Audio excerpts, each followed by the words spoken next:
Isa na naman pong mapagpalang araw sa ating lahat. At ako po ulit si Gabriel Santiago from Batch 3. At nais ko pong ulit ibahagi sa inyo ang aking daily devotion for today. Na ang ating topic naman po ngayon for October 18, ano ang iyong best trade deal? Ang ating main concept po ngayon is about trust. Ang ating Bible verse is mula sa Ikalawang Chronicles chapter 20 verse 12 na sinasabi po dito, "O our God, will thou not judge them? For we have no might against this great company that cometh against us, neither know we what to do, but our eyes are upon thee." So, napakaganda po ng paalaala ng verse na ito.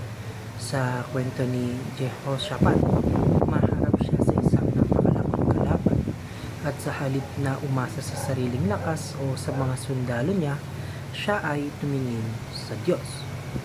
Sabi nga niya, "Our eyes are upon thee." Ibig sabihin, kahit wala na siyang magawa, nagtitiwala pa rin siya sa kapangyarihan ng Panginoon.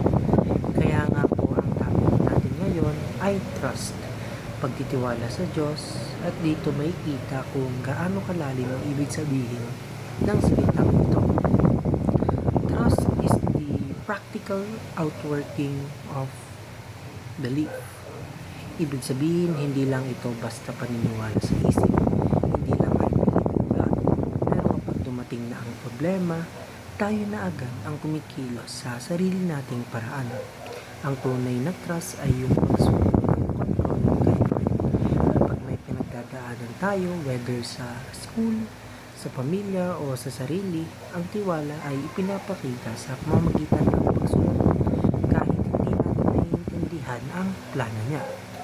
Kung naniniwala kang makapangyarihan ng Diyos, ipakita mo ito sa pagtitiwala sa Kanya araw-araw. And trust is trading your anxiety for peace. Ang ganda ng linya po na yan, parang trade deal nga talaga. Kapag nagtitiwala ka sa Diyos, ipinagpapalit mo ang kaba sa kapayapaan. Madalas po gusto nating kontrolado natin lahat. Grades, future, relationships. Pero kapag tinuturo ni Lord na magtiwala, tinuturo rin niya na, "Anak, bitawan mo muna yan, ako ang bahala."